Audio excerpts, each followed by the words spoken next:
BRICS is an important global formation. South Africa is privileged to host the summit the second time around as we enter a second decade of cooperation. BRICS has been meeting in summit format now for the past 9 years. So this will be the 10th BRICS summit that South Africa will host in July in Sandton. We also, as you know, had a very successful summit that we hosted for the first time in 2013 with very tangible outcomes, the results of which are visible in the work of the BRICS, visible to the global community, and the impact of which is felt globally. So we have this opportunity again to host the BRICS summit, where all of the BRICS leaders have been invited by President Zuma to partake in the summit, and we've been given assurance that all of them have agreed and accepted readily this invitation to come to South Africa.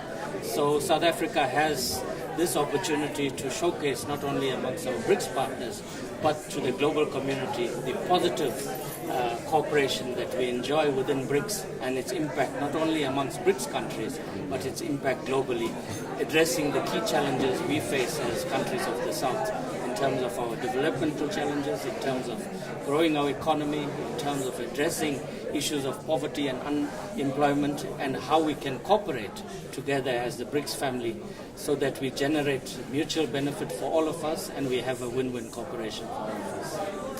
Mr. Ambassador, you did say that you feel like we're not taking advantage of being part of BRICS. What do you think are the main reasons why that has happened so far? Well, I think we can do much more if we are better organized and coordinate amongst ourselves better. I think the three entities, the three tracks that exist among BRICS. BRICS is in the first instance an intergovernmental forum where we get together as the 5 countries to see how we can cooperate on all of the key areas of cooperation that we have identified. Secondly, on track 2, we bring together and give opportunity to our academics, our students, our think tanks, and very importantly, to the private sector. Because BRICS is also about growing our economies, looking at opportunities for mutual gain and benefit. And thirdly, of course, we should not forget the people-to-people dimension of BRICS. So therefore, South Africa has put a great deal of emphasis that these 3 tracks, that we interface more closely amongst ourselves here at home, organize ourselves better so that we leverage the opportunities, and there are tremendous opportunities.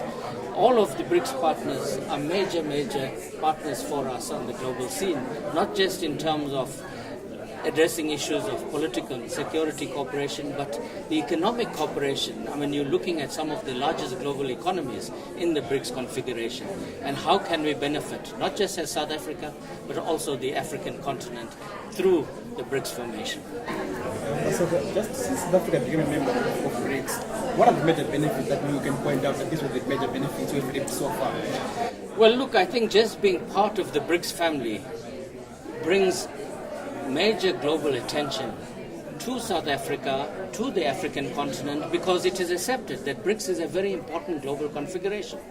And it's established itself as a global, major global player. It's been there for over a decade now. The cooperation has deepened. Some of the tangible results you have seen, we created the new development bank, and we also, last year, President Zuma in August launched the Africa Regional Center. And this bank was to look at how we can pool our resources for the benefit of infrastructure and sustainable development projects. It provides a new facility for the BRICS countries so that it benefits our people directly. 2 major tranches of loans have been disbursed by the NDB. Now you have the African Regional Center active, and that will also start focusing on Africa's needs and a further resource. Then you have the contingency reserve arrangement, which is a safety net provision should any of the BRICS country fall into financial difficulties. We have created the CRA as a safety net for amongst ourselves. Then in the various ministerial work streams, there are very practical cooperation taking place in the field of health, for example, in the field of agriculture. Then in terms of global security issues, you have national security advisors meeting. Our trade and industry ministers meet to look at how we can take full advantage of opportunities that exist, but also addressing the challenges on the global scene.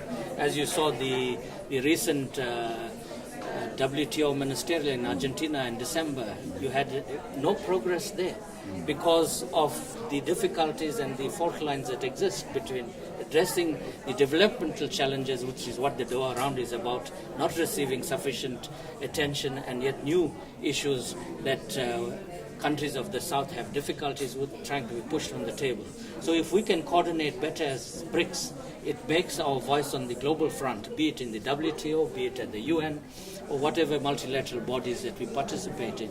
It gives us greater strength in terms of speaking as a collective and impacting positively in the direction we'd like to see these discussions go. Still talking about the WTO, the trade protectionism as we see through the Donald Trump administration, does that worries you as the BRICS, and what do you think you should be doing to leverage your union in terms of making sure that you advance your own economies?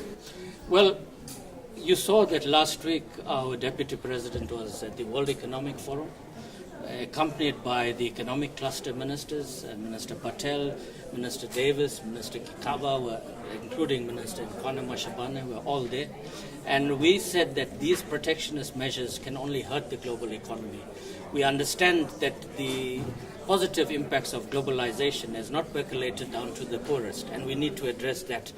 Globalization is not negative, it's not bad for the international community, but we must ensure that the benefits of globalization benefits the poorest of the poor, and it works also for the South. So protectionism is something that we do not support in terms of trying to address the fault lines of the global economy.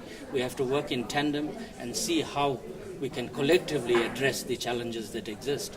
The projections for growth, global growth in 2018 is very positive. World Bank, IMF, even at the WEF has spoke positively in terms of growth. South Africa, we are also quite optimistic that we can grow quite significantly this year as well. And we can only do that in tandem with our global partners, and the BRICS is an important part of that. Sir, I just want to ask, what would be the benefits of the credit rating agency? Well, look, we are exploring the possibility. It's still in its exploratory phase to see that a credit rating agency coming from the South. Because as you know, all of the established rating agencies are from the North. So there was a feeling that we should explore the possibility of an agency that also looks more holistically at some of the challenges and emanating from the South. So it's still in its exploratory phase.